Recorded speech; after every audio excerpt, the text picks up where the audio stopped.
بسم اللہ الرحمن الرحیم۔ شروع اللہ کے نام سے جو بڑا مہربان نہایت رحم کرنے والا ہے۔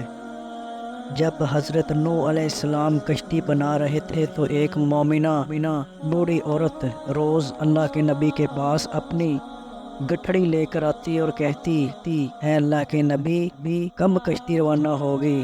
نوح علیہ السلام فرماتے ابھی کچھ دیر ہے۔ وہ عورت شام تک بیٹھی رہتی اور پھر اٹھ کر چلی جاتی۔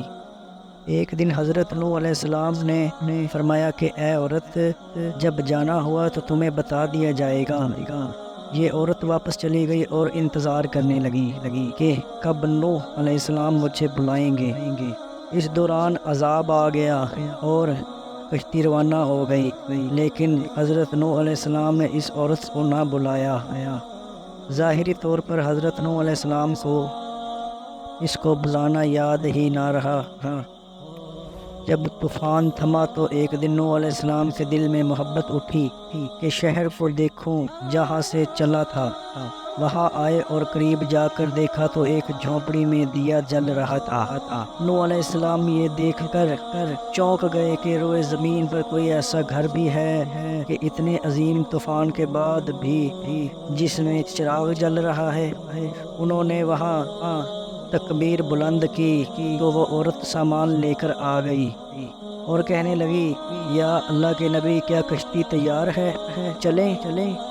تو نوح علیہ السلام نے حیرت سے اس کو دیکھا اور کہا کہ اے بڑھیا، کیا تمہیں کچھ بھی پتہ نہیں چلا؟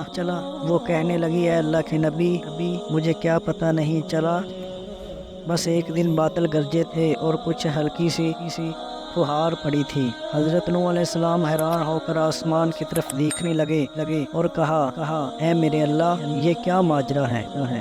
اللہ تعالیٰ نے نوح علیہ السلام پر وحی بھیجی کہ اے میرے پیارے نبی، اس عورت کے دل میں چونکہ تمہاری محبت تھی اور تم نے اس سے پابند کر دیا تھا، اور چونکہ تمہارا اس سے وعدہ بھی تھا کہ نجات کی کشتی میں اسے لے کر جاؤ گے، تب جب کہ تم نے وہ اپنا وعدہ پورا نہیں کیا، لیکن اے نوح علیہ السلام، میں نے تمہارے وعدے کا ذمہ دار تھا، اس لیے میں نے اس بڑھیا تک عذاب پہنچنے ہی نہیں دیا۔ امام سجاد علیہ السلام نے پاس بیٹھے اپنے مومنین سے فرمایا اے مومنو، یہ حدیث قیامت تک کے مومنین تک پہنچانا تم پر واجب ہے۔ انہیں بتا دو کہ جس نے ہم سے محبت کی قیامت کا عذاب ضرور آئے گا، لیکن جیسے اس بڑھیا کو پتہ نہیں چلا ویسے مومنین کو بھی پتہ نہیں چلے گا کہ قیامت کب آئی اور کب چلی گئی۔ جزاک اللہ۔